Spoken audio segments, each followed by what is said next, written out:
Bismillahir Rahmanir Rahim. Hello viewers and dear learners. Assalamu Alaikum wa rahmatullah wa barakatuh. আশা করি সবাই ভালো আছেন। আমি মাহমুদুল হক মোল্লা আমার ইউটিউব চ্যানেল হকস ইংলিশ বে থেকে আবার হাজির হলাম আরো একটি টিউটোরিয়াল আপলোড করার জন্য। আমি আসলে ধারাবাহিকভাবে ভয়েস চেঞ্জের রুলস গুলো আলোচনা করছিলাম। আজকের পর্বটি হচ্ছে ভয়েস চেঞ্জের 12তম পর্ব। এই পর্বে ইন্টারোগেটিভ সেন্টেন্সের একটি রুল নিয়ে আলোচনা করা হয়েছে, কিভাবে অ্যাক্টিভ ভয়েসকে প্যাসিভ ভয়েসে আমরা রূপান্তর করতে পারি। ইন্টারোগেটিভ সেন্টেন্সের একটি রুলের কথা বলা হয়েছে। আশা করি সাথেই থাকবে এবং টিউটোরিয়ালটি পুরোটা দেখবে, দেখলে উপকৃত হবে ইনশাআল্লাহ। So let's start our today's tutorial. But শুরু করার আগে as usual request to all of you, আমার চ্যানেলটাকে সাবস্ক্রাইব করে রাখবে, বেল আইকনে প্রেস করে রাখবে, যাতে পরবর্তী টিউটোরিয়াল গুলোর নোটিফিকেশন খুব সহজেই সবার আগে পৌঁছে যায় তোমার কাছে। টিউটোরিয়াল গুলো তোমাদের জন্য এফেক্টিভ হবে বলে আশা করছি। So let's start. You can see voice change part 12 interrogative sentence. আজকের রুলটি rule number 4, interrogative sentence beginning with whose, which, what plus noun as object. Whose, which, what plus noun as object. Interrogative sentence যখন WH word whose, which, what এবং এরপর কি noun থাকে whose pen, which car, what color ইত্যাদি ইত্যাদি। যখন এদের পরে কোনো নাউন থাকবে তখন এরা নরমালি ওই সেন্টেন্সে বা উক্ত সেন্টেন্সে অবজেক্ট হিসেবে ব্যবহৃত হয় বা অবজেক্টের কাজ করে থাকে। সো এই ক্ষেত্রে আমাদের কি করণীয় রয়েছে? স্ট্রাকচার হলো কিভাবে প্যাসিভ করব। I have given the structure directly. So no, I have given the structure of the given question first. Whose, which, what plus noun, then auxiliary verb, then subject, then main verb, then others. যখন whose, which, what plus noun এটা দিয়ে interrogative sentence শুরু হবে, এরপরে auxiliary verb থাকবে, subject থাকবে, main verb থাকবে এবং বাকি অংশ থাকবে। যখন এটাকে আমরা প্যাসিভ ভয়েস করতে চাইবো, স্টেপস গুলো ফলো করবো। যে স্টেপস গুলো বা পদক্ষেপ গুলো বা ধাপ গুলো আমরা অনুসরণ করবো সেটা হচ্ছে প্রদত্ত WH ওয়ার্ড প্লাস নাউন বসবে। It will act as subject now, অর্থাৎ আমরা আগেই জেনেছি whose, which, what plus noun যখন কোনো ইন্টারোগেটিভ সেন্টেন্সের শুরুতে বসে, অ্যাক্টিভ ভয়েসে বিশেষ করে শুরুতে বসে, তখন সেটা অবজেক্ট হিসেবে ব্যবহৃত হয়।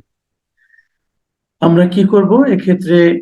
প্রদত্ত WH word whose, which, what plus noun যেটা থাকবে সেটাকেই বসাবো। তবে এখন এই সেন্টেন্সে অর্থাৎ প্যাসিভ ভয়েসে গিয়ে এটি এখন আর অবজেক্ট হিসেবে ব্যবহৃত হবে না, এখন সাবজেক্ট হিসেবে ব্যবহৃত হবে, সাবজেক্টের ভূমিকায় থাকবে।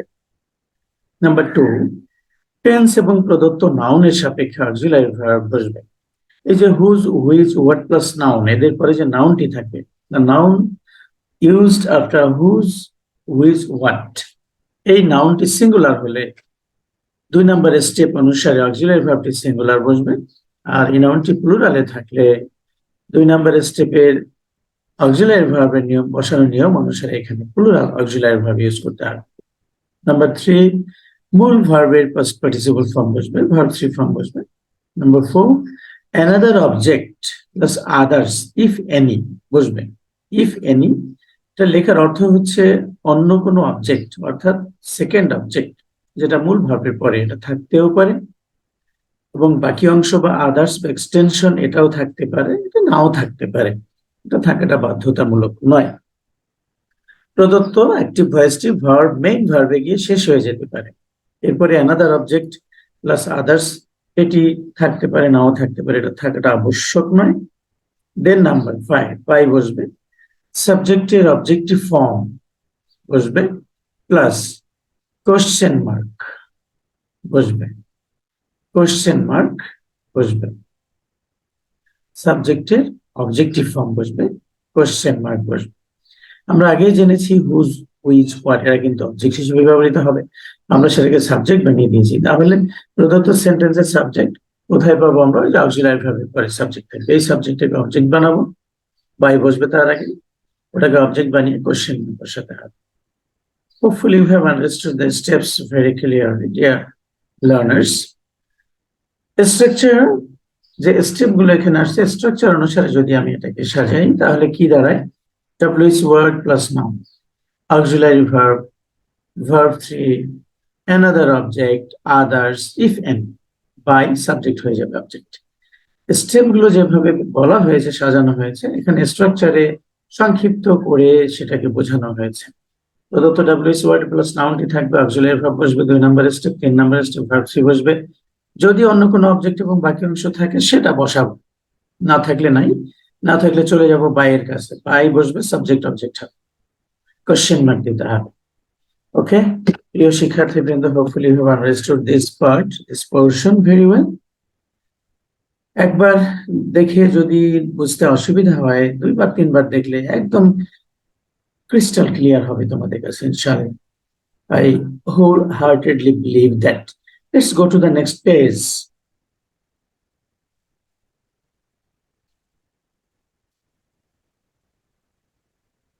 We will solve some examples now. Our rule has already been finished. He saw Rohim's father walking in the park. এখন তোমরা হয়তো ভাবছো যে আমি করছি interrogative sentence, who, which, whose plus noun যুক্ত ইন্টারোগেটিভ সেন্টেন্স। এক্সাম্পল এসে আমি দিয়েছি একটি অ্যাসার্টিভ সেন্টেন্স। কারণ কি? What is the cause? আমি বলেছি যে whose, which, what plus noun এরা সেন্টেন্সের শুরুতে বসে অ্যাক্টিভ ভয়েসে অবজেক্ট হিসেবে ব্যবহৃত হয়।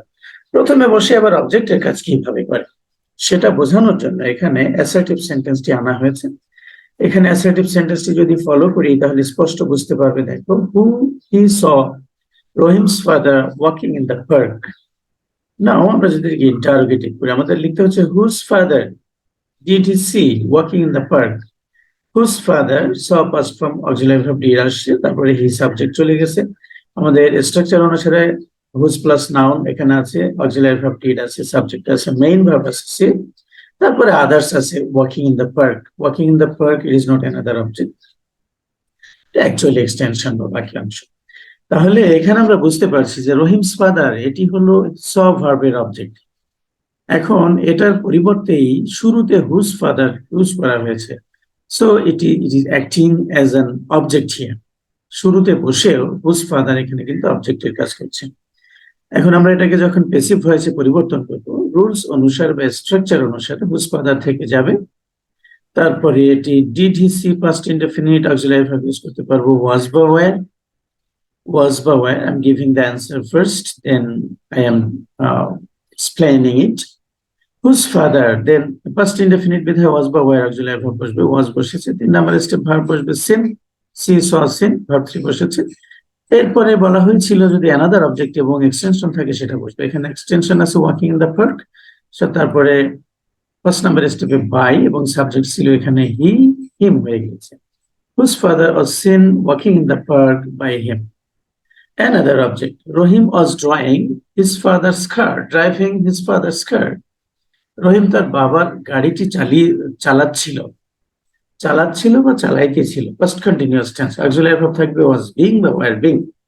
ফার্স্ট কন্টিনিউয়াস, সকল কন্টিনিউয়াস টেন্সে বিং যুক্ত হয়। এটাকে আমি যদি কোশ্চেন করি তাহলে whose car was Rahim driving? Whose car? His father's car. এই পজেসিভ ফর্ম অর্থাৎ হুজ, এটি প্রথমে আগে চলে আসছে, তারপরে নাউনটি বসেছে। হুজ কার যেহেতু ড্রাইভিং ভার্বের অবজেক্ট হিসেবে ছিল হিজ ফাদার্স কার, ড্রাইভিং ভার্বের অবজেক্ট, এটাকে আমরা ইউজ করেছি whose car at the beginning. সুতরাং এটি এখন কিন্তু অবজেক্ট হিসেবে ব্যবহৃত হয়েছে, কারণ অবজেক্টটাকে আমরা শুরুতে ইউজ করেছি। So it is object, it is acting as the object. Rahim এখানে সাবজেক্ট, রহিমের পরে আছে driving verb, extension another object এখানে নেই, অনুপস্থিত। তাহলে আমরা কি করব? According to rule, whose car প্রথমে থাকবে whose car, then was being বা ওয়ার বিং, কার সিঙ্গুলার তাহলে ওয়াজ বিং ই বসবে। Whose car was being, then verb 3 driven by Rahim, subject object হয়ে গেল। Whose car was being driven by Rahim. You will lend me the red pen. Which question যদি বানাই তাহলে which pen will you lend me. এখানে lend হচ্ছে verb, me একটি object এবং the red pen another object. Me indirect object আর the red pen is direct object. ব্যক্তিবাচক object থাকে শুরুতে, বস্তুবাচক অবজেক্ট থাকে পরে। ডাবল অবজেক্ট, একটি ভয়েস উইথ ডাবল অবজেক্ট। এক্ষেত্রে হুইচ পেন আমরা ইউজ করেছি, দ্য রেড পেনকে প্রথমে নিয়ে এসেছি, তাহলে দ্য রেড পেন একটা অবজেক্ট, লেন্ড ভার্বের একটি অবজেক্ট। এই অবজেক্টটাকে শুরুতে ব্যবহার করা হয়েছে which pen, sorry which spelling mistake here, I হবে silly mistake, you have understood that.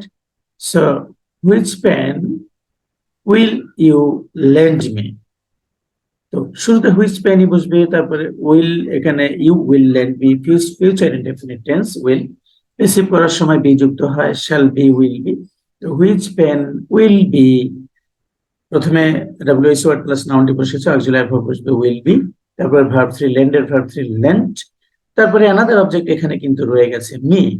এখানে মিটাকে ভার্ব থ্রি এর পরে মিটাকে সরাসরি বসানো যায় না, এখানে একটি প্রিপোজিশন টু ইউজ করতে হয়, টু মি, অথবা সরাসরি রাখাও যায়। Which pen will be lend to, to এটি দিলে সবচেয়ে ভালো হয়, to me by you, you এখানে সাবজেক্ট, তাহলে অ্যানাদার অবজেক্ট যেটা সেটা ভার্ব থ্রি পরে এখানে রয়ে গেল। আর হুইচ পেন ইন্টারোগেটিভ সেন্টেন্সে যখন অ্যাক্টিভ ভয়েস তখন সে অবজেক্টের কাজ করছে, যখন আমি হুইচ পেন প্যাসিভে ইউজ করছি কিন্তু এখন সাবজেক্ট হিসেবে ব্যবহৃত হয়েছে, সে কারণে অন্য কোনো এখানে মি অবজেক্টটাকে আর সাবজেক্ট বানানোর কোনো প্রয়োজন নাই। আচ্ছা, another object, the painter has prescribed green color for painting the building. Green color, what color? You can see what color. তাহলে প্রেসক্রাইবড হলো প্রস্তাব করা, পরামর্শ দেন, সবুজ রং করার পরামর্শ দিলেন। আচ্ছা, তাহলে প্রেসক্রাইবড এ ভার্বটির অবজেক্ট হলো green colour, for painting the building extension বা বাকি অংশ। গ্রিন কালার এখানে অবজেক্ট, এটা প্রথমে চলে এসেছে হোয়াট কালার, তাহলে ইট acts as an object here, এখানে অবজেক্টের কাজ করছে। যখন পেসিভ করবো তখন সে এটাই থাকবে বটে, তবে সে তখন সাবজেক্টের ভূমিকায় চলে যাবে। What colour, present perfect tense আছে হ্যাজ প্রেসক্রাইবড, তাহলে হ্যাভ বিন বা has been. What colour, colour singular, has বিনই বসবে। What colour has been then prescribed, prescribed এখানে main verb, principal verb, verb three বসবে। তারপরে এক্সটেনশন, যেটা ভার্ব থ্রি এর পরে রাখাটাই বেটার, সবসময় আমি বলি এক্সটেনশন বা আদার্স এটাকে ভার্ব থ্রি এর পরে প্লেস করলে সবচেয়ে ভালো হয়। What colour has been prescribed for painting the building by the painter. By the painter. Dear learners and honorable viewers, hopefully you have understood these examples and rules very well. I have given some more example for your better understanding. এখানে চারটা example দিয়েছি, পরের পেজে আরো কতগুলো example আছে। এই example গুলো দেখলে এই রুলটি অন্তত তোমরা আর ভুলবে না, এই রুলটি অন্তত তোমরা আর ভুলবে না বলে আমার বিশ্বাস। আমি wholeheartedly believe that. The boy gave him Ratul's pen, gave verb, him একটি অবজেক্ট, রাতুলস পেন একটি object. Whose pen did the boy give him, whose pen did the boy give him. Whose pen, Ratul's pen, gave ভার্বের একটি object হিসেবে ছিল, him একটি object, Ratul's pen একটি object, double object. তাহলে হুজ পেন শুরুতে আসার কারণে এটি এখন অবজেক্ট হিসেবে ব্যবহৃত হয়েছে, এটি পাস্ট ইনডেফিনিটে রয়েছে। তাহলে হুজ পেনই বলবে, হুজ পেন সিঙ্গুলার, ফার্স্ট ইনডেফিনিটে ওয়াজ বা ওয়্যার আছে, এখানে ওয়াজ বসবে, whose pen was. Then 3 number step verb three given, তারপরে হিম অবজেক্টটি টু যোগে ভার্ব থ্রি এর পরে রেখে দিয়েছি, to him by the boy, the boy subject, by এর অবজেক্ট হয়ে গেল। Children usually like red colour, like verb, red colour এখানে অবজেক্ট। অবজেক্টটিকে যদি আমরা এভাবে হুইচ কালার বা what colour do children usually like, তাহলে আমরা বুঝতে পারছি রেড কালার অবজেক্ট ছিল, হুইচ কালার আর হোয়াট কালার এখানে অবজেক্টের কাজ করছে। যখন প্যাসিভ ভয়েসে চেঞ্জ করবে এটা সাবজেক্ট হিসেবে ব্যবহৃত হবে। Do children usually like, present indefinite tense. Present indefinite টেন্সের প্যাসিভ ভয়েস করার জন্য অক্সিলারি ভার্ব হিসেবে অ্যামিজার বসে। ইউ ক্যান সি হিয়ার, এটা থেকে যাবে হুইচ কালার ও হোয়াট কালার, কালার সিঙ্গুলার, তাহলে অ্যামিজার ইজ বসেছে। ইউজুয়ালি অ্যাডভার্ব, এটাকে আমরা আগে রেখে দিয়েছি, liked verb three, then by children. 7 number example, Niloy used his friend's pen. Friend's pen, whose pen? এখানে his friend's pen used verb, তাহলে his friend's pen পুরোটাই কিন্তু এখানে হচ্ছে his friend's pen। তাহলে whose pen did Niloy use? First indefinite tense, first indefinite tense। তাহলে auxiliary verb হিসেবে আমরা ইউজ করতে পারবো was বা were, শুরুতে whose pen বসবে, whose pen সিঙ্গুলার, তাহলে was বসবে was, then verb 3, main verb হচ্ছে used, verb 3 হবে used, তারপরে by some Niloy সাবজেক্ট, এটা হয়ে যাবে object. Whose pen was used by Niloy? Another example, number 8, Shahana took Ram's bike without his permission. Shahana took Ram's bike without his permission. Comma pore geche sheshe, you have a full stop. Okay, you can see whose bike did Shahana take without his permission?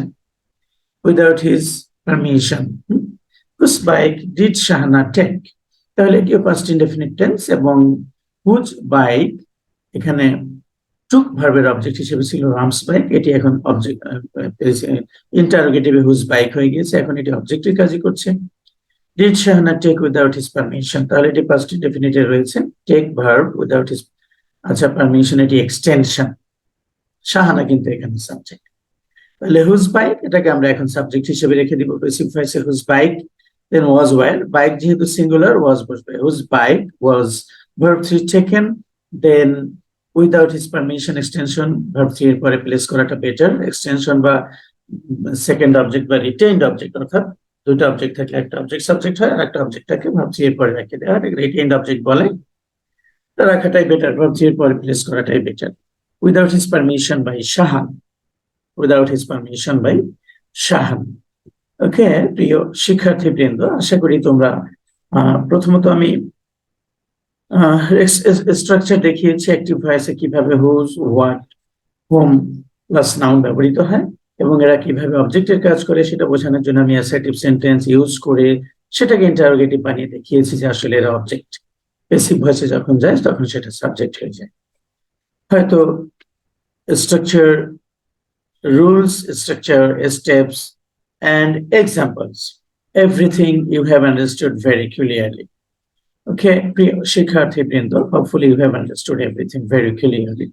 I have already come to the end of today's tutorial. আমি শেষ প্রান্তে চলে এসেছি, টিউটোরিয়ালটা এখানে শেষ করব। শেষ করার আগে সেম রিকোয়েস্ট, চ্যানেলটাকে সাবস্ক্রাইব করে পাশেই থাকবে বেল আইকনে প্রেস করে রাখবে, যাতে